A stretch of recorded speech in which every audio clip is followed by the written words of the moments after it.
기도드리겠습니다. 하나님 아버지께 이 자리에 모여 예배드릴 수 있게 해주심에 감사드립니다. 많은 역할을 내려놓고 오직 예배자로서 하나님 앞에 왔습니다. 오늘의 예배가 우리 모두에게 은혜가 될 수 있게 기도합니다. 하나님, 우리에게는 분명히 하나님께서 함께 하시고 은혜 주신 기억이 있습니다. 그럼에도 불구하고 일상을 살아가다 보면 바빠서 혹은 힘들고 어려워서 그 은혜를 잊어버릴 때가 있습니다. 세상 속의 이야기와 하나님보다 지혜롭지 못한 인간에게 의지하며 그렇게 하나님을 잊어버립니다. 하나님, 저희의 한없는 연약함을 불쌍히 여겨주시고 하나님께 향했던 저희의 마음을 지켜주세요. 하나님, 교회를 위해 기도합니다. 교회를 위해 일해 주시는 모든 이들의 마음을 기억해 주시고 어린이 예배를 이끌어가 주시는 전도사님께 말씀의 지혜를 더해 주셔서 아이들에게 더 큰 은혜가 전달되길 기도합니다. 사금의 시간과 셀모임에도 하나님께서 함께 하셔서 하나님과 가까워지는 우리가 되길 기도드립니다. 오늘 말씀을 전해주시는 목사님을 위해서도 기도합니다. 설교의 시작과 끝에 주님께서 함께 해주세요. 예수님 이름으로 기도드렸습니다. 아멘. 다 같이 주기도문 하시겠습니다. 하늘에 계신 우리 아버지여, 이름이 거룩히 여김을 받으시오며 나라의 임하옵시며 뜻이 하늘에서 이룬 것 같이 땅에서도 이루어지이다. 오늘날 우리에게 일용할 양식을 주옵시고 우리가 우리에게 죄진 자를 사하여 준 것 같이 우리 죄를 사하여 주옵시고 우리를 시험에 들게 하지 마옵시고 다만 악에서 구하옵소서. 대개 나라와 권세와 영광이 아버지께 영원히 있사옵나이다. 아멘. 찬송가 371장 찬양하시겠습니다. 밴드에 있습니다. 찬송가 371장입니다.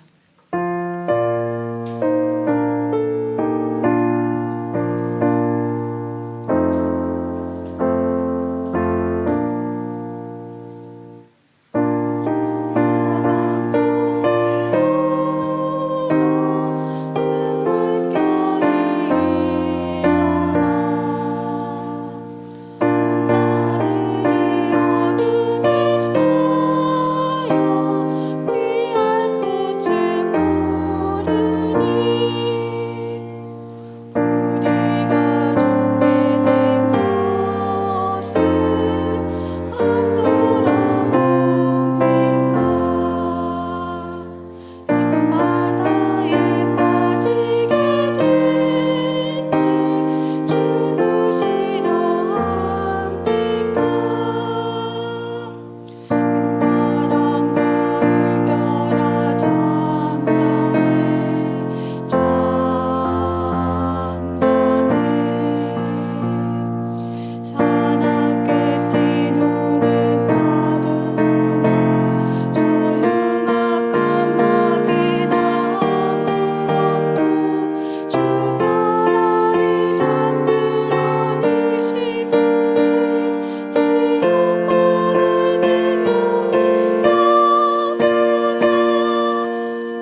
오늘 성경 본문은 욥기 38장 8절에서 15절입니다.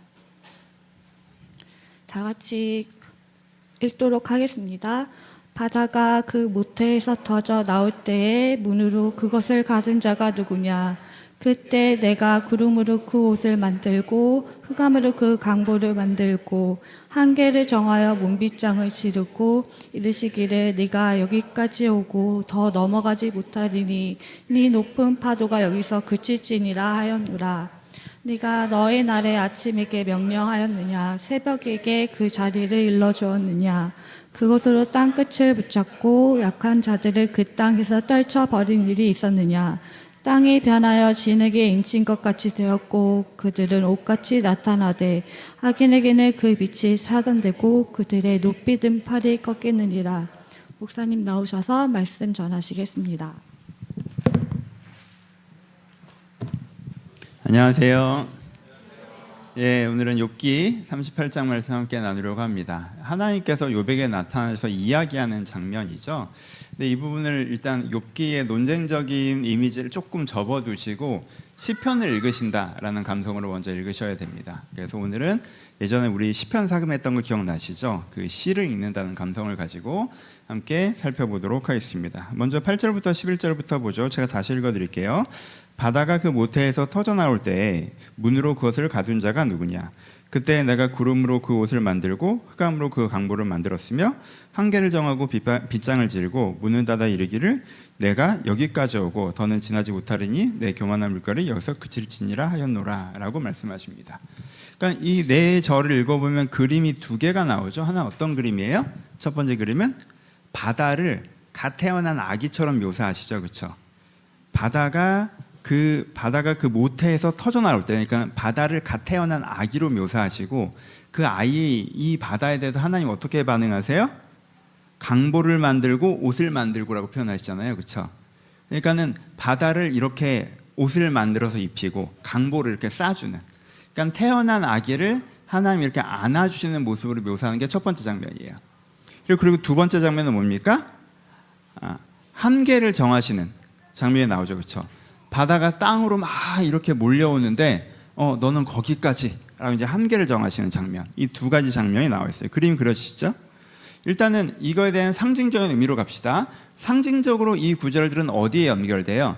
창세기랑 곧장 연결됩니다. 지금 창조의 하나님을 표현하는 거잖아요. 그래서 창세기 1장 2절과 곧장 연결돼요. 창세기 1장 2절을 보시면 땅이 혼돈하고 공허하며 흑암이 깊음 위에 있고 하나님의 신은 수면을 운행하시니라 라는 구절에 나와요. 그렇죠? 이게 성경의 두 번째 구절이죠. 다시요. 땅이 혼돈하고 공허하며 흑암이 깊음 위에 있고 하나님의 신은 수면을 운행하신다 라고 표현해요. 그렇죠?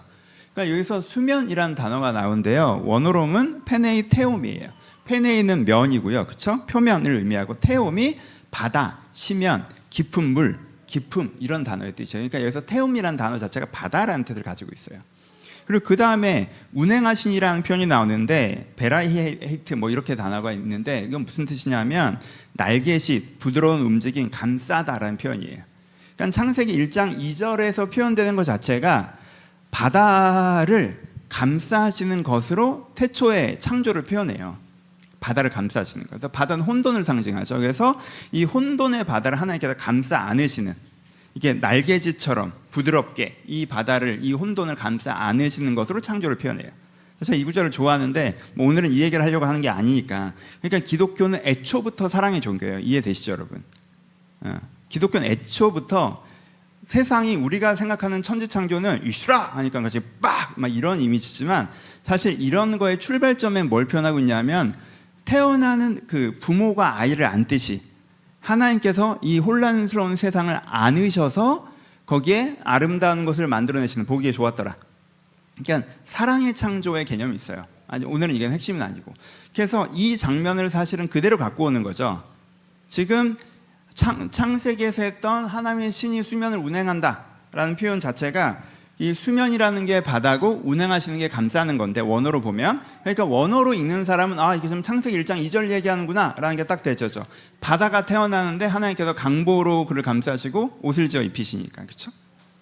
또 하나도 마찬가지죠. 그 다음에 나오는 구절 표현이 뭐라고 그랬어요?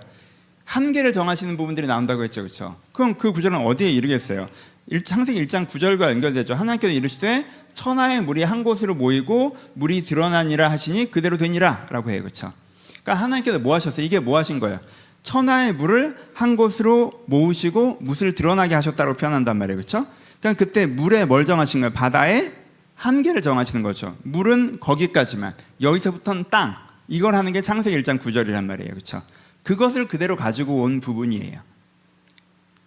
이제 여러분, 이렇게가 여러분들이 보통 들으시는 설명이에요. 이 설명도 처음 들으시는 것 같아서 되게 좋긴 한데, 보통 들으시는 설명인데, 근데 그래서 우리가 이 구절을 읽으면서 우리가 하나님께서 창세기의 창조를 쭉 얘기하시면서 내가 창조자라는 걸 표현하신다라고 하는 게 굉장히 핵심적인 내용이에요. 그렇죠? 이걸 이해하셔야 되는데, 근데 시편의 접근이 필요하다고 제가 말씀드리는 이유는, 근데 그렇게만 표현하진 않으셨잖아요. 그렇죠? 창세기를 가져오시지만 어떻게 표현하셨어요? 굉장히 확장적으로 표현하신단 말이에요. 새로운 그림과 이미지와 시적 언어를 사용해서 표현하신다는 거죠. 그러니까 욥기에서 하나님께서 창세기 1장 1절에 나오는 것처럼 9절에 나오는 것처럼 내가 세상을 창조했어 라는 어떤 사실관계의 권위를 세우시는 부분도 분명히 있지만, 그 중심이 흘러가지만 거기서 이런 시적 표현을 통해서 표현하신 부분들이 있단 말이에요. 그리고 어떤 면에서는 이게 더 중요하겠죠. 그렇죠? 그러면 그럴 게 아니면 이렇게 시적 표현을 쓸 필요가 없잖아요. 그럴 게 아니면 그냥 야 내가 빛을 만들 때도 어디 있어서 내가 땅을 이렇게 이런 표현들만 해도 되는데 왜 여기 시적인 표현들이 들어가느냐가 하나님께서 얘기하시는 의도와 이유가 되겠죠. 그러니까 우리는 이 원론적인 이 창세기 1장과 닮아 있는 부분에 멈추지 말고 이 표현에 조금 더 집중할 필요가 있어요. 그렇죠? 여기가 오히려 더 쉽죠. 그럼 어떤 그림이 그려집니까? 다시 보시죠. 어떤 그림이 그려져요? 여기서 그려지는 두 번째 표현이 더 직접적이죠. 보시면 그 모태에 터져나올 때 강보를 만드시 뭐 이런 표현을 하지만 거기서 핵심적인 액션은 어떤 그림이 나오냐면 어떤 그림이 나와요? 문으로 그것을 가두시는, 한계를 정하시고 빗장을 지르시는, 여기까지 오고 더 지나쳐 오지 못하게 하시는 하나님이 강조되죠. 그렇죠? 그렇죠? 이게 반복되잖아요. 그러니까 어떤 그림이 그려져요? 여긴 땅이에요. 여긴 땅. 저긴 바다예요. 근데 우리의 머릿속에서는 어때요? 원래 바다 수면이라고 하는 거 이렇게 높나기 때문에 저기 이상 못 오는 거가 우리의 상식인데, 여기서 그려주는 그림은 어때? 바다가 어떻게 해요? 땅으로 막 이렇게 침범해 들려고, 높은 파도, 교만한 파도라고 표현하는 높은 파도로 땅으로 침범해 들여오려고 하는데 하나님께서 어떻게 하신다는 거예요? 거기까지 라고 하셔서 못 온다 라고 하는 게 그림이죠. 여러분, 바다가 땅을 덮치면 어떻게 돼요? 바다가 땅을 덮치면 아무것도 남지 않죠. 바다가 땅을 여러분 30cm만 덮어도 거긴 바다예요. 그렇죠? 얕은 바다. 땅이 아니라고. 그냥 바다가 땅을 덮치는 순간 그건 모든 것이 사라지는 개념이에요. 심지어 바닷물이 빠져나가도 어떻습니까? 사람들이 세워놓은 것도 다 무너졌을 것이고, 거기에 살아있던 생명도 다 죽을 것이고, 그 땅도 더 이상 농사를 지을 수 없는 땅이 돼요. 죽은 땅이 된단 말이에요. 바다가 덮친다는 건 땅이 죽는다는 뜻이에요. 근데 하나님께서 어떻게 하신다는 거예요? 여기서 나오는 그림은 바다의 한계를 정하신다라고 얘기하죠. 그렇죠? 그래서 여기서 나오는 핵심적인 시적 이미지는 뭐예요? 바다의 한계를 정하시는 하나님이에요. 그럼 이 그림이 우리 가운데 전달하는 메시지는 뭡니까? 우리 가운데 풍랑이 일고 파도가 치고 우리 삶의 일부가 바다에 잠긴 것처럼 느껴질 수 있지만, 바다에 잠기기도 하지만 가장 중요한 것은 항상 지켜진다예요. 그렇죠? 가장 중요한 것은 항상 지켜진다예요. 여기서 나간 핵심적인 메시지. 저는 지금 하나님이 옛날에 창조, 나 옛날에 그거 만들었어, 너 그거 알지? 근데 네가 어디다 대더라, 이 얘기를 하시는 게 아니죠. 그 창조의 장면을 가지고 오셔서 시적으로 어떻게 표현하고 계세요? 오늘도 나는 창조의 하나님이라고 표현하시죠. 나는 그 바다를 감싸 안은 자야. 내가 바다의 한계를 정하는 자야. 어떻게 표현해요? 네가 여기까지 오고 더 지나지 못하리니 여기서 그칠지라 라고 오늘도 바다에게 말씀하시는 하나님으로 표현되는 거예요. 그렇죠? 이게 이제 이 장면이 그려주는 그 메인 그 시적인 이미지예요. 바다의 한계를 정하시는 하나님. 그럼 이걸 이제 우리가 묵상하면서 적용하면 어떻게 될까요? 크게 두 가지가 되겠죠. 하나는 뭐예요? 감사가 되겠죠. 어떤 감사? 내 땅이 이제까지 지켜졌던 이유가, 내 삶이 지켜졌던 이유가, 난 그걸 당연하다고 생각했는데 오늘도 나에게 땅이 있고 삶의 기반이죠. 땅 위에 세워놓은 것들이 있고 내가 노력해서 얻은 것이긴 하지만 사실은 그 땅 있기에 가능했던 것이죠. 그게 오늘도 멀쩡하게 내가 그것을 가지고 있고 누리고 있는 이유는 뭐다? 하나님께서 오늘도 일하시고 계시기 때문이구나. 하나님께서 오늘도 바다에게 명령해서 거기서 멈춰라고 하고 계시기 때문에 내가 오늘도 여기서 이 땅과 땅에 세워진 것들을 누리고 있는 것이구나 라는 것들이 처음 이 장면에서 묵상되는 거예요. 그래서 첫 번째는 뭐예요? 감사죠. 내가 가지고 있다고 생각한 거, 내가 당연하다고 생각하는 거, 여러분들이 가지고 있는 은혜, 신앙, 건강, 가족, 교회, 직장, 돈, 사실 그게 여러분들이 당연하게 가지고 있는 것이 아니라 오늘도 파도가 밀려면 다 쓸려갈 수 있는 것인데 하나님께 여러분들 지키셔서 그만큼 가지고 있는 것이라는 거죠. 그리고 돌아보면 순간순간 하나님께서 지켜주셔서 오히려 이것들을 나에게 허락해 주셨다는 거예요. 그렇죠? 그래서 일하시는 하나님, 지금도 바다에게 말하고 계시는, 명령하고 계시는 그 일하고 하시는 하나님을 생각하면서 우리가 뭘 느끼는 거예요? 감사를 느끼는 게 이 장면의 첫 번째 묵상이 되겠죠. 그럼 두 번째 묵상은 무엇입니까? 여러분 이게 찬양의 가사처럼 여러분들 마음에 담으셨으면 좋겠어요. 바다의 한계를 정하시는 하나님, 바다의 한계를 정하시는 하나님. 물 묵상하면서 우리가 안도감을 느낄 수 있겠죠, 그렇죠? 여러분, 우리가 동물원에 가서 호랑이를 즐길 수 있는 건 뭐예요? 즐길 수 있는 이유가 우리가 호랑이보다 세서 그래요? 붙으면 이길 수 있어요? 근데 우리가 되게 편안하게 호랑이를 구경해요. 왜요? 저 친구가 올 수 있는 한계가 명확하다는 걸 알기 때문이죠, 그렇죠? 한계가 명확하다는 걸 알기 때문이에요. 여러분, 바닷가에서 이렇게 막 우리가 바다를 구경하는 이유가 뭐예요? 구경하는 이유가 뭐예요? 이 바다의 한계를 알기 때문이에요. 여러분, 가끔 이게 태풍, 해일, 파도 경보가 뜰 때가 있어요. 여러분, 예전에 제가 봤던 영상이 있는데 경보가 떴는데 해운대에서 그거 구경했다고 서 있는 사람들이 그 파도에 막 휩쓸려가서 사람들 엄청 욕했어요. 그거 나가지 말라면 좀 나가지 말지. 그걸 보겠다고. 그렇죠? 그때는 나가면 안 돼요. 왜? 바다의 한계를 우리가 모르니까. 그렇죠? 그럼 우리가 지금도 바닷가에 가서 그 파도를 구경하는 이유가 뭐예요? 얘는 여기까지밖에 못 온다는 걸 알기 때문에. 그래서 우리가 감히 바다를 놀리잖아. 또르륵 잡아봐라 이 짓을 하잖아. 그렇죠? 바다의 한계를 아니까. 네가 와봐야 여기가 끝이라는 걸 아니까. 그렇죠? 우리가 호랑이를 보면서 이렇게 하는 이유가 뭐예요? 와, 잘생겼다. 이거 산에서 만나면 잘생겼다는 생각이 들까? 잘생겼네? 처음 봤는데 잘생겼어? 이런 생각이 들 것 같아요? 아무 생각도 안 들겠죠. 근데 거기서 우리가 잘생겼다는 생각이 들어요. 한계를 아니까. 여러분들이 진짜 바다의 한계를 정하신 하나님을 알면 여러분 인생에 진짜 어렵고 두려운 일이 여러분들에게 닥쳐오는 것 같아도 내가 거기서 너무 불안해하거나 너무 두려워하거나 그러지 않을 수 있겠죠. 안도감. 여러분들이 두려워하고 있는 파도들이 있죠. 근데 그 중에 어떤 것들은 여러분들에게 닥치지 않습니다. 그렇죠? 내가 노후에 어떻게 될까? 내가 건강이 어떻게 될까? 내 아이의 장래가 어떻게 될까? 이런 경제적 문제가 생겼는데 이 문제가 내 인생을 무너뜨릴까? 이런 사회적인 이슈가 생겼는데 이것이 내가 쌓아놓은 모든 것을 다 빼앗아 갈까? 이런 어려움이 생겼는데 이 어려움으로 말미암아 내 인생에 다 끝장나지 않을까? 아니에요. 가장 중요한 것은 지켜질 거예요. 하나님께서 바다의 한계를 정하십니다. 거기서 멈추라 하세요. 여러분, 이 구절을 여러분들이 묵상하셨으면 좋겠어요. 이거 너무너무 좋은 구절인데 유명하지 않아요. 하나님께서 말씀하시기를 내가 여기까지 오고 더 지나지 못하리니 내 교만한 물결이 여기서 그칠지라. 이게 오늘 불렀던 찬송가처럼 풍랑에게 명하여서 풍랑을 잔잔케 하시는 하나님의 이미지와 연결됩니다. 그렇죠? 넌 여기까지.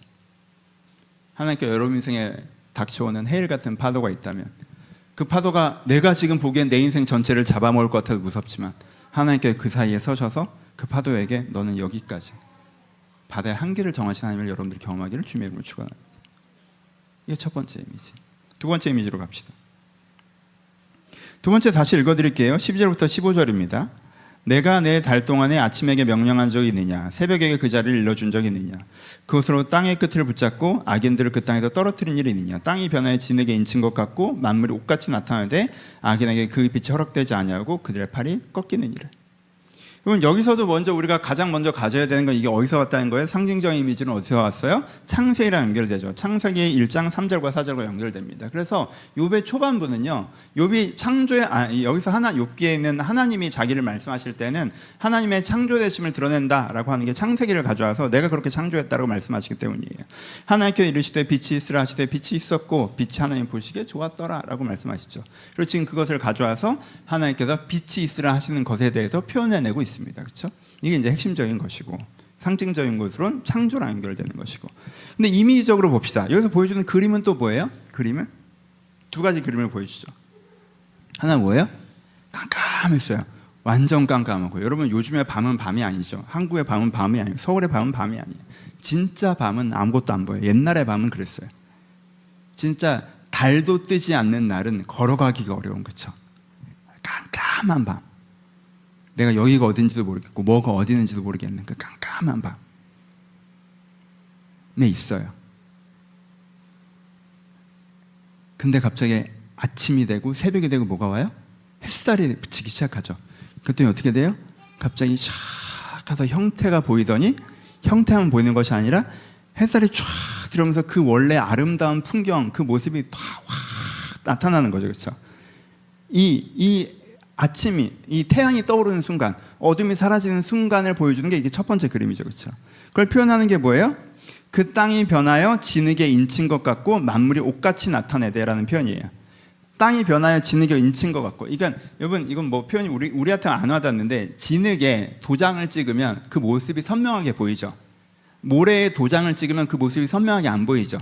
그래서 진흙에 인친 것 같고라고 할 때는 뭔가 뚜렷하게 나타나는 모습을 표현해요. 그러니까 밤일 때는 그게 흐릿하게 보이거나 안 보였는데 햇살이 비치니까 그 아름다운 풍경이 또렷하게 나타나는 거죠. 그렇죠? 밤에는 나무가 안 보였어요. 밤에는 건물이 안 보였어. 그러니까 아침이 되니까 그게 또렷하게 나타나는 걸 표현하는 거예요. 그리고 그 다음에 뭐라고 합니까? 만물이 옷같이 나타나야 돼. 이게 약간 잘못 읽으면 욕 같은데 하여튼 이게 뭐예요? 우리가 옷을 안 입고 있으면 어떻게 해요? 숨어 있죠. 근데 내가 이쁜 옷을 입고 있어요. 그럼 내가 이렇게 막 이렇게 자랑하려고 나타나죠. 근데 만물이 그런 모습이라는 거예요. 지금 만물이 자기의 원래 아름다운 모습을 확 표현해낸다는 거예요. 어떻게 되니까? 아침이 오니까 햇살이 비치니까 어두워서 보이지 않던 것들이 확 드러나는 장면을 묘사하고 있는 게 첫 번째 장면이에요. 그럼 두 번째 장면은 뭐예요? 두 번째 장면 포인트가 좀 다른데 여기서 어떤 사람들이 있다는 걸 설정하고 있어요? 이 어두울 때 세상이 영원히 어두울 줄 알고 어둠의 방식으로 살아갔던 사람들이 있다는 걸 설정하고 있죠. 어두울 때 세상이 영원히 어두울 줄 알고 어둠의 방식으로 살았던 사람들이 있어요. 근데 빛이 들어오니까 이게 여러분 만화적 애니메이션적인 상상을 가져보세요. 이게 약간 뱀파이어처럼 된 거야. 이 빛에 닿으면 난 이제 날아가. 그러니까 빛이 들어오니까 계속 뛰는 거야. 빛이 가운데 쪽에서 바깥쪽으로 쫙 확대되는 그림이에요. 그러니까 요 어둠에 참여했던 사람들은 이 빛에 닿으면 안 되니까 어둠으로 계속 도망가는 거죠. 계속 뛰어. 근데 그 당시에 땅이 어떤 모양으로 생겼다고 설정했었어요. 그 당시에 땅은 동그란 원판이라고 생각했단 말이에요. 그러니까 계속 뛰다가 끝에 도착하니까 어떻게 돼? 떨어지지, 그치? 그 표현을 하는 거예요. 그래서 땅이 그 끝을 잡고 악인들을 그 땅에서 떨어뜨리는 것을 표현하는 거예요. 빛이 쫙 확대되니까 도망가다 이제는 맨 끝은 낭떠러지라 떨어져서 악인도 세상에 다 없어지는 거죠. 그렇죠? 그리고 어둠이 영원할 줄 알고 악에 동참했던 사람들은 이렇게 도망가다 떨어지는 상황에 처할 거라고 얘기하는 거죠. 속도가 느린 친구들은 어떻게 되겠어요? 잘 뛰는 애들은 떨어지고 못 뛰는 애들은 빛보다 느려. 그럼 빛 속으로 들어가겠죠. 그럼 어떻게 돼? 체포되겠지. 그래서 그들의 팔이 꺾이니라 이렇게 된 거야. 잡았다 이놈 새끼. 그래서 둘 중에 하나인 거죠. 내 잘못이 드러나던가 아니면은 이게 땅 끝으로 가서 떨어져 버리는가 이렇게 된다. 그래서 그 어두울 때 이 어둠이 영원할 줄 알고 그 어둠에 동참했던 사람들이 끝이 어떨지를 보여주는 게 두 번째 그림이에요. 그러니까 하나님이 빛이 있으라라는 창조 얘기를 하지만 이런 시적 이미지 두 가지로 우리 가운데 얘기하고 계세요. 그럼 이걸 갖고 있는 의미는 뭡니까? 기본적으로 여러분 이게 앞이랑 연결되는 게 시가 진짜 매력 있지 않아요? 앞이랑 연결돼요.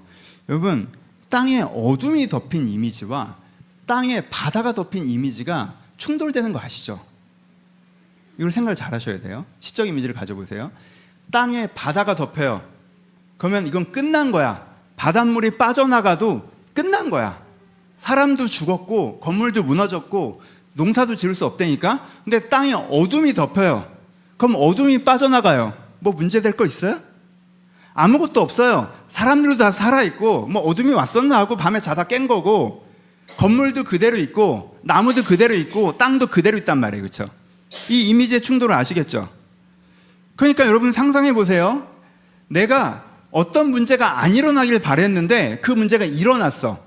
그 문제가 일어났어. 내가 어떤 문제 안 일어나길 바랬는데 그 문제가 일어났어. 그 사람에게 하나님께서는 바다의 한계를 정하시는 분이야라고 말하면 이 사람 약간 기분이 상하겠죠.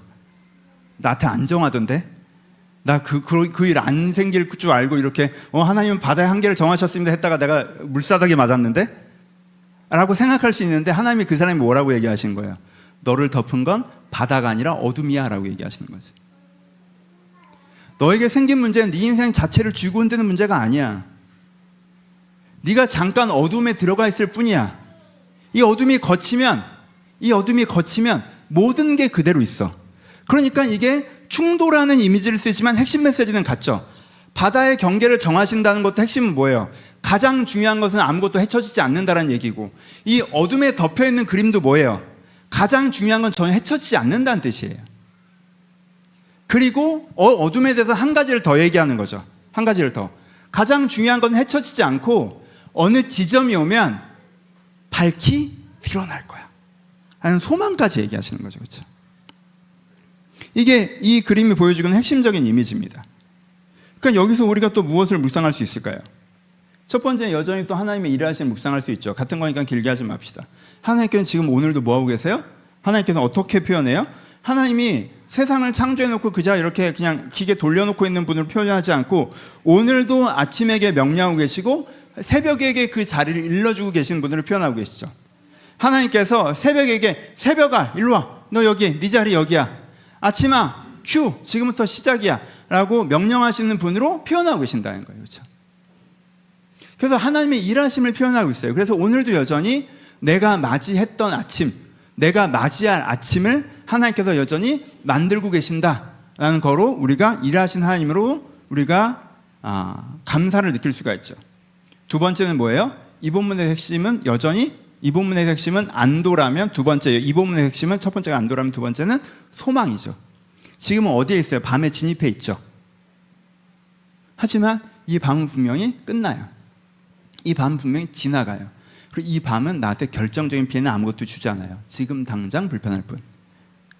아무런 결정적인 피해도 주지 않아요. 아무런 중요한 것도 상해지지 않아요. 그리고 끝나요.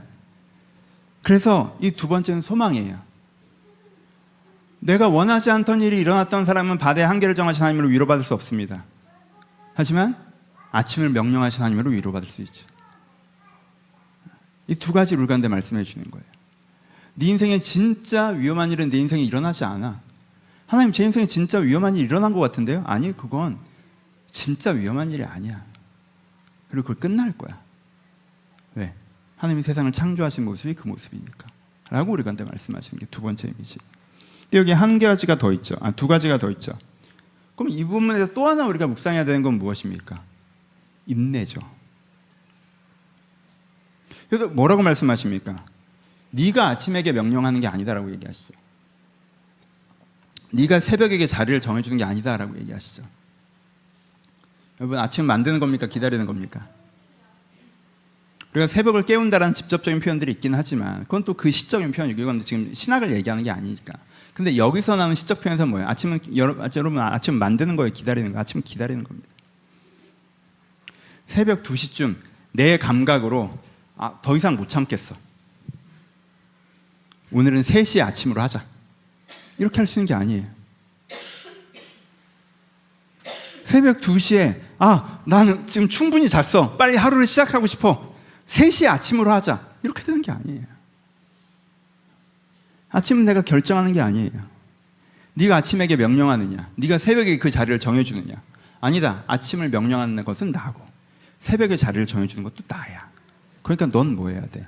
지금은 내가 바닷속에 빠진 것이 아니라 어둠 속에 있는 것이며, 분명히 아침이라는 게 찾아올 것이기 때문에 내가 그것을 기다린다라는 게 이 사람의 위치여야 된다는 거예요. 그래서 무엇을 또 명령하세요? 책임에 대해서 얘기하시죠. 네 번째. 감사, 소망, 인내, 책임. 그럼 여기서 굉장히 중요하게 나타나는 그림은 무엇입니까? 여기서 중요한 그림은 얘는 이럴 나이가 아니었는데 여기서 중요한 책임은 뭐예요? 여기서 마음의 선함을 지키는 게 누구예요? 마음의 선함을 지키는 게 내가 해야 되는 역할이라는 거죠. 그러니까 단지 아침에 오기를 기다리는 거가 중요한 게 아니라 내가 어떻게 해야 돼요? 이 밤에 참여하지 않아야 됩니다. 내가 이 밤에 정신줄 놓고 하나님 원망하고 내 멋대로 대책하고 세상 방법이 주어지면 그거 정신없이 쫓아다니고 그러다가 아침이 왔을 때는요, 여러분은 그 아침으로부터 도망가야 될 수 있어요. 그 아침의 끝에 여러분들은 낭떠러지로 떨어져야 될 수도 있어요. 그러니까 이게 밤이라고 믿잖아요? 그럼 내가 집중해야 되는 건 내 마음을 지키는 거예요. 내 마음을 잘 지키면 이 아침에 난 주를 볼 거예요. 근데 여기서 내 마음을 잘 못 지키면 내가 여기서 정말 하나님을 원망하고 하나님을 잊어버리고 세상 사람들과 똑같이 반응하고 악하고 이기적으로 내 멋대로 내 유익한 대로 내가 그 순간순간을 반응해 내가면 그 아침은 여러분들에게는 아침이 아닐 수 있어요. 그 책임에 대해서 얘기하시죠. 그렇죠? 그렇죠? 여기서 이 중심을 지키는 것에서 말씀하시는 적용이 마지막으로 가는데 주어지고 있습니다. 한 가지 포인트를 잡고 이제 마무리 갑시다. 여러분, 이게 누구에게 하시는 말씀이에요? 중요한 얘기는, 요 얘기는 중요한 얘기는 아니지만 설명은 해야 되니까. 누구에게 하시는 말씀이에요? 욥에게 하시는 말씀이죠. 여러분들 이번에 이제 사금 다시 하나님이 말씀하신 부분들에 들어가실 때 이 감각을 여러분들 꼭 느끼셨으면 좋겠어요. 우리는 어떤 착각을 갖고 있냐면 욥기를 좀 이렇게 빠르게 읽다 보면 하나님이 욥을 괴롭히고 난 다음에 이렇게 맨 마지막에 딱 갑자기 나타나셔서 갑자기 야, 너 세상 창조할 때 어디 있었어? 너 그거 봤어? 너 리워야단 알아? 막 이런 식으로 얘기했다라고 우리가 읽어요. 그러니까 마지막에 이게 어떤 느낌이냐 하면 10억 가진 애가 1000만 원 가진 애한테 막 욥이 10억, 1000만 원이 세 친구. 욥이 훨씬 똑똑하잖아. 근데 10억 가진 애가 1000만 원 가진 애한테 이 돈도 없는 새끼들 하면서 막 이렇게 깼더니 갑자기 10조 가진 하나님이 딱 등장하셔서 야, 너 뭐 좀 있어? 너 요트 있냐? 너 비행기는 있어? 비행기 없어? 그럼 배 타? 배는 있어? 막 이런 느낌. 하나님이 힘으로 얘를 막 찍어 누르는 느낌. 그래서 욥이 깨갱 해가지고 그렇죠 하나님이 제일 세지 뭐. 약간 이런 약간 힘으로 누르는 느낌으로 읽으시는데 여러분 완전 잘못 읽으시는 거예요. 그거 아니죠 지금. 여러분 지금 이 하나님의 말씀 우리가 딱 2달락만 읽었는데 여기에 뭐가 담겨 있습니까? 첫 번째 여기 칭찬이 담겨 있죠 여러분. 밤에 자기 마음을 지키면서 아침을 기다리는 사람이 누굽니까? 욥이죠. 앞으로 가도 아니 보이시고 뒤로 가도 아니 보이신다. 나의 길 오직 그가 하시나니 나를 단련하신 이후에 내가 정금같이 나오리라. 주신 이유도 여호와시오 가져간 이도 여호와시오. 내가 많은 고통과 슬픔 가운데 있지만 내 안에 있는 기쁨은 내가 하나님을 향한 내 마음을 지켰다는 것이다. 칭찬이에요 여러분. 욥이 이 부분을 들으면서 뭐 하는 거예요? 내 얘기구나. 그리고 지금이 그 아침이구나. 하나님께서 나에게 나타나셨구나. 이건 칭찬이에요. 또 하나는 뭡니까? 격려죠. 뭐예요? 지금 욥에게 뭐라고 가르치는 거예요? 너 지금 네 인생의 바닷속에 빠진 것 같지? 네 인생에 해일이 덮친 것 같지? 네 인생의 땅은 다 농사 지을 수 없는 땅이 되고 네가 세웠던 건물은 다 무너졌고 모든 생명은 죽은 것 같지? 아니야. 넌 지금 밤을 지나고 있는 거지. 바닷속에 빠진 게 아니야. 라고 격려하시는 거죠.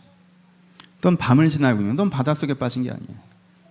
문제가 생긴 건 맞지만 가장 심각한 건 다 지켜지고 있어. 그리고 지나가면 다 없어질 것들이 기억도 안 날 거야. 아침이 되면 밤을 사람들이 기억하지 못하는 것처럼. 아침이 돼도 해일이 왔다 지나간 것처럼 모든 것이 초토화돼서 이젠 이 벌판에서 어떻게 살아가야 되나가 아니라 아침이 오면 언제 밤이었는지 살아갈, 그게 너희가 올 거야. 지금 네가 지나가는 게 바닷속에, 네가 지금 걷고 있는 게 바닷속에 빠진 게 아니라 밤에 지나고 있는 거야. 이게 하나님께 욥에게 해준 얘기. 이거는 격려죠. 그리고 세 번째가 책망도 담겨 있죠. 야, 너 왜 이렇게 처음에는 안 그러더니 친구들이랑 얘기하다가 점점점 이렇게 약간 받아가지고 점점점 받아가지고 네가 풍자라고 쿠션을 치기는 했지만 왜 자꾸 네 환경이랑 네 입장만 생각해? 너 처음에 안 그러더니 너 조금 그 생각이 좀 늘어난다. 네 환경이랑 네 입장만 자꾸 생각하는 것 같아. 그러면 안 되지. 창조의 하나님을 봐야지. 나를 봐야지. 너 날 보고 겸손히 서 있었잖아.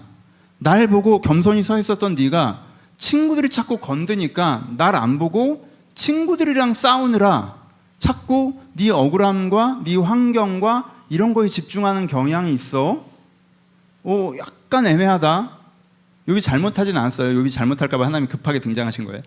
약간 애매하다라는 책망도 담겨 있죠. 그렇죠? 그러니까 여러분, 그러니까 욥이 이 하나님의 얘기를 듣고 마지막에 너무 좋아하는 거예요. 여러분, 욥이 뭐 속도 없어요. 하나님 와서 야, 너 얼마 있는데 너 요트 있어? 막 이랬는데 힘으로 찍어 눌렀는데 욥이 거기서 뭐 고통만 당하다 하나님께 나타나서 갑자기 힘으로 뭐 유세하는데 거기서 얼마나 기쁘겠어요. 욥이 엄청 기뻐하죠. 그렇죠? 엄청 기뻐하죠. 왜요? 이 이야기의 80% 90%는요 칭찬과 격려가 있기 때문이에요. 그렇죠? 칭찬과 격려가 있기 때문에. 여러분, 그래서 이 부분을 읽어가실 때 이 말씀 하나하나를 시편을 읽듯이 섬세하게 읽어가셔야 돼요. 그러면 여기에 어떤 메시지가 우리한테 담겨 있는지가 느껴질 수 있습니다. 말씀을 마칩시다. 두 가지. 첫 번째, 여러분, 자연이라는 말씀을 읽으면서 창조의 하나님을 묵상하는 거에 익숙해지세요. 다시, 자연이라는 말씀을 읽으면서 창조의 하나님을 묵상하는 데 익숙해지셔야 됩니다. 여러분, 여러분들이 하나님을 알아가는 통로가 몇 가지입니까? 기본적으로는 세 가지예요.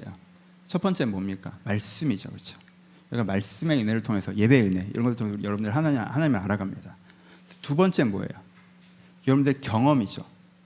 여러분들의 경험을 통해서 하나님은 이런 분이신 것 같다라고 경험을 기반으로 하나님의 그림을 형성시킵니다. 그렇죠? 그래서 경험을 기반으로 형성시킬 때 우리 가운데 두 가지 흐름이 있을 수 있겠죠. 하나는 뭐예요?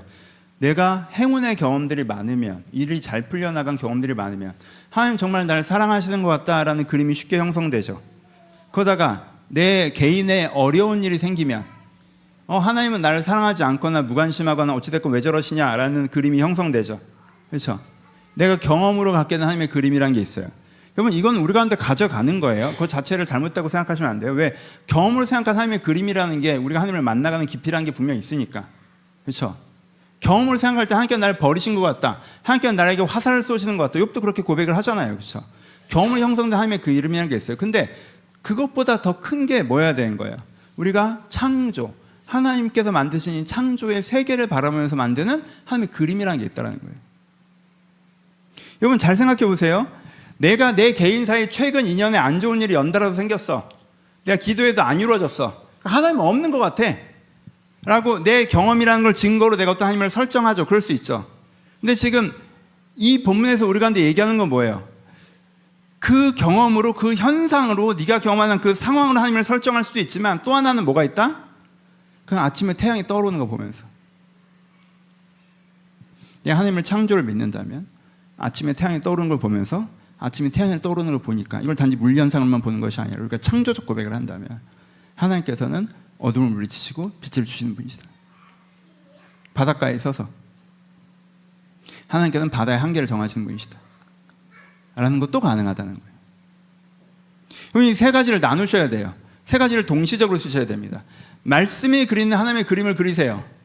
그리고 여러분들의 경험이 그리는 하나님의 그림을 그리세요. 그리고 여러분들이 보는 세상, 하나님께서 창조 세계를 보면서 자연이라는 말씀을 읽으면서 그려지는 하나님의 그림을 그리세요. 그리고 이 세 가지를 섞어서 내가 지금까지 알고 있는 하나님이라고 고백하세요. 여러분들이 경험 100%, 경험으로 그려진 하나님의 그림을 가지고 하나님이 이런 하나님이다 라고 하시는 건 위험해요. 좋을 땐 그래도 되죠? 아니요, 좋을 때도 위험해요. 요즘에 잘 되니까 하나님이 너무 나를 사랑하시는 것 같아요? 요즘에 행운이 좀 벌어지니까 하나님께서 나를 인도하시는 것 같아요? 그런 고백 좋습니다. 근데 그게 여러분들의 막 신앙의 중심을 형성시켜요? 너무 위험하죠. 내년에 어떡하려고 그래? 좋은 일만 생길까요, 인생에? 그럴 리가 없잖아요. 여러분들의 경험이 맞는 하나님을, 여러분들이 믿는 하나님의 원그림, 스케치의 밑그림으로 삼는 순간 말씀으로 만난 하나님과 내가 이 자연으로 만난 하나님을 배제하고 이거 하나만을 밑그림으로 그리는 순간 여러분들은 환경에 따라서 널뛰는 인생을 살 수밖에 없어요. 좀 잘 되면 하나님께 나를 사랑하시는 것 같아. 좀 안 되면 하나님 없는 것 같아. 여러분, 그건 하나님에 대한 묘사일까요? 환경의 스케치일까요? 이게 배제돼야 되는 것은 아니지만 공이 셋 중에 하나가 돼야 됩니다. 지금 하나님은 욥에게 뭐라고 말씀하시는 거예요? 지금 이 순간 네 경험으로 하나님을 그리면 네 하나님은 없거나 네 하나님은 나쁘거나 그렇게 그려질 수밖에 없어. 근데 지금 이 순간에는 욥아, 네 경험으로 그리는 하나님의 그림보다 오늘도 태양이 떠오르고 있는 거, 오늘도 바다의 한계가 정해지고 있는 거, 하나님께서 세상을 어떻게 움직이고 계시는지를 보고 하나님 이런 분이시다라고 고백해. 그리고 그 하나님이 너에게도 경험되길 소망해 라고 말씀하시는 거예요. 이 길이 있어요, 여러분. 이 길이 있어요. 내가 내 경험으로만 하나님의 그림을 그리고 나에게 좋은 경험을 주기까지 내가 이 밑그림을 안 바꾸겠다라고 고집을 부리는 것이 아니라, 내가 내 경험의 밑그림으로는 하나님께서 나에게 무관심을 갖고 함부로 대하시는 것 같다고 느낄 수 있어요. 욥도 마찬가지잖아요. 그럴 수 있지만 그건 또 그것대로 감정적인 고백들을 하고 내가 고백을 하겠지만, 또 다른 그림, 말씀에 그려주시는 그림과 창조로 그려주시는 그림으로 그림을 그리고 하나님, 내가 그 하나님을 경험하길 바랍니다 라고 할 때 그 아침을 만나는 순간들이 우리한테 찾아오기가 더 쉽다라는 거예요. 그게 여러분들 중심을 지키는 거라는 거예요. 여러분, 삶이 되게 어려운 순간에 새벽 기도하세요. 큰 교회 소예비를 가서 하지 말고 여러분 테라스에 앉아서 하세요. 깜깜한 순간에 깨어나셔서 서서히 세상이 밝아지는 걸 보세요. 매일 그걸 보세요. 여러분 마음에 쌓입니다. 왜? 그것도 하나님의 말씀이니까. 깜깜한 시간에 앉아 있어서 10분, 15분, 20분도 지나지 않아서 세상이 뉘엿누워 밝아지다가 완전히 밝아지고 사람들이 돌아다니며 활기찬 그 순간을 보세요. 그게 말씀이에요. 바다는 멀어. 바다는 멀어. 그러니까 테라스에 나가세요. 물상하세요. 이 구절을 읊조리세요. 근데 지금 내 인생의 밤이지만 내 인생의 아침을 내가 소망합니다. 그렇죠? 저는 새벽 기도를 죽을 때까지 안 할 것이 거의 확정적이지만, 근데 한국의 새벽 기도 문화에 그게 있죠. 분명히 그 소예배실 보통 지하에 있잖아. 지하 소예배실로 들어갈 때는 어디예요? 밤에 들어가시죠. 깜깜한 시간에 새벽 기도가 시작돼요. 5시. 새벽 기도 끝나고 나면 아침이에요. 그 사이에 이분은 기도를 했어요. 이 사람이 매일 이 순간들을 보는 게, 그 순간들을 창조의 말씀을 읽는 고백으로 보면 그것 자체가 이분에게 아침마다의 큐티가 돼요. 그렇죠? 여러분, 그렇게 자연이라는 말씀을 통해서 창조의 하나님을 묵상하는, 그래서 여러분들의 경험을 통해서 그려진 하나님 위에 그걸 다 지우라는 게 아니라 이게 틀렸고 이게 맞다는 게 아니라 그 그려진 거 위에 욥은 얹잖아요. 내 경험을 보면 하나님께서 나에게 화살을 쏘고 계셔. 너무 안 그러셨으면 좋겠어. 근데 그 위에 창조의 하나님을 얹는 그 고백이 여러분들에게 필요하다고 생각합니다. 한 가지 더 적용하면, 여러분 그냥 이 두 가지 문장, 이 두 가지 이미지를 여러분 마음에 꼭 품으셨으면 좋겠어요. 우리가 시편 23편을 아는 것처럼, 그렇죠? 푸른 초장으로 인도하시는, 우리가 삼의 음침의 골짜기를 지날 때 해를 두려워하지 않는 것은 그 지팡이 막대가 나를 안위하시나이다. 이 그림이 있잖아요, 그렇죠? 제가 어려울 때 묵상하는 그림이 있잖아요, 그렇죠? 내 상황이 사망의 음침한 골짜기인 건 맞지만 거의 집중하지 않고 나를 인도하시는 그 지팡이와 막대기에 집중하겠다는 게 시편 23편의 그림이잖아요. 그 그림을 우리가 우리의 중심을 잡을 수 있잖아요. 이 부분들도 마찬가지입니다. 이건 바다의 한계를 정하신 하나님, 이 문장을 여러분들 기억하세요. 바다의 한계를 정하신 하나님. 이 어려움이 나의 근본을 해치지 못한다. 아침에게 명령하시는 하나님, 이게 지금 나를 덮고 있는 건 단지 밤이고 이건 끝이 있다. 난 바닷속에 있는 것이 아니라 밤 속에 있을 뿐이다.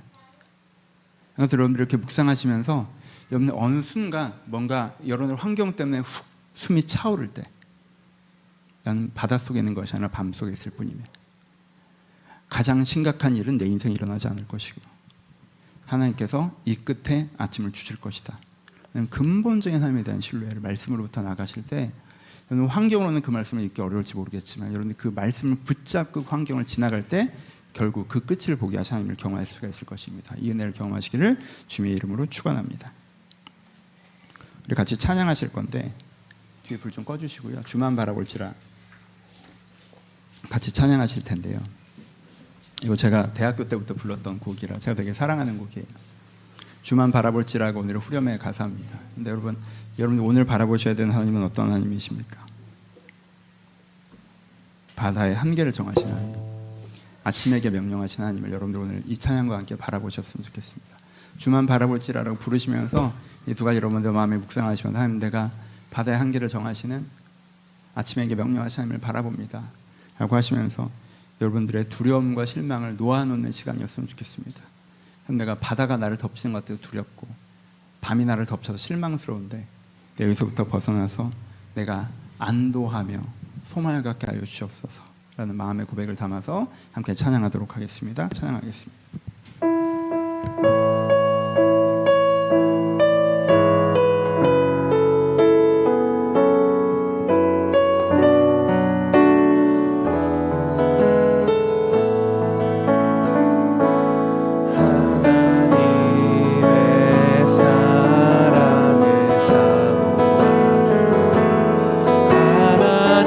하나님의 평안을 바라보는 자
두려움과 실망감을 내려놓고 기도합시다. 여러분 인생에 파도가 닥쳐와서 두려우십니까?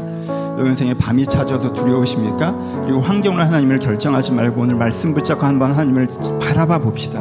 하나님, 제 환경을 보면 하나님이 파도를 내버려 두시는 분인 것 같고 어둠에 나를 던져놓으신 분인 것 같지만 오늘 말씀에 하나님께서 파도의 경계를 전하시는 분이라고 하셨고 오늘 말씀에 하나님께서 아침에 명령한 분이라고 하셨사오니 주님, 제가 오늘 말씀을 붙잡고 기도합니다. 내가 말씀을 붙잡고 주님 바라봅니다.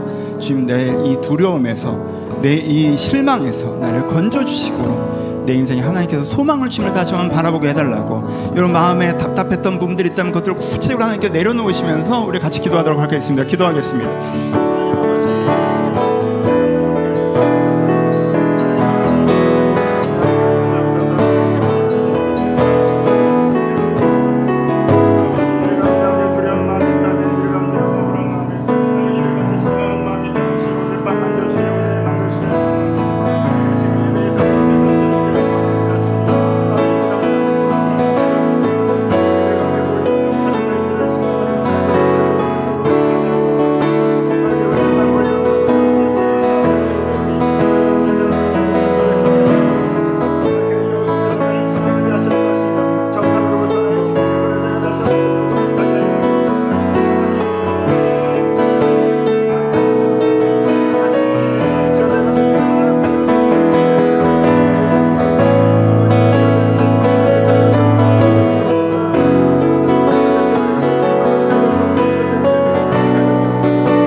기도하실 텐데 정직하게, 내 입장에도 그러지만 하나님도 여전히 있잖아요. 정직하게, 하나님, 제가 이런 상황이 너무 힘들고 이런 일이 길어지는 것이 너무 답답해요. 하나님이 아니 계신 것 같고 하나님께서 멀리 계신 것 같습니다. 주님, 이것 가운데 함께 하여 주옵소서. 내가 말씀과 창조로만 주님을 보는 것이 아니라 내 환경으로 주님을 보게 하여 주옵소서. 내 삶 가운데 역사해 달라고. 여러분, 어제까지 고민하셨던 문제, 지금도 고민하시는 문제, 교회 문 밖을 나가면 집에 가서도 고민하실 그 문제를 가지고 하나님께, 하나님 나에게 찾아와 달라고, 나를 도와달라고 구체적으로 간구하며 기도하기를 소원합니다. 기도하겠습니다.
우리 마지막으로 기도하실 때 여러분들을 중보하며 기도할 터인데, 여러분 주변에 여러분들 마음 담아 중보할 사람이 있다면 여러분 그들을 위해서 마음 담아서 중보해 주시고, 그들의 소원을 위해서 그들의 은혜를 줘서 간절하게 기도해 주시고, 혹시 지금 가장 내가 기도해야 되는 사람들이 나라면 여러분들 했던 기도를 멈추지 마시고 하나님 여러분 마음을 더욱더 한 번 더 쏟아내시면서 여러분의 소원을 간구하시면서 여러분들의 두려움과 여러분들의 실망감을 주 앞에 내려놓으시면서 하나님의 은혜를 구하시면서 우리 한 번 더 기도하길 소원합니다. 기도하겠습니다.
저희가 어느 곳에 있든지 주를 향하고 주님을 바라보겠사오니 저희 인생의 파도에게 멈추라고 말씀해 주시고 저희 인생의 어둠에서 아침이 오라고 명령하여 주시옵소서.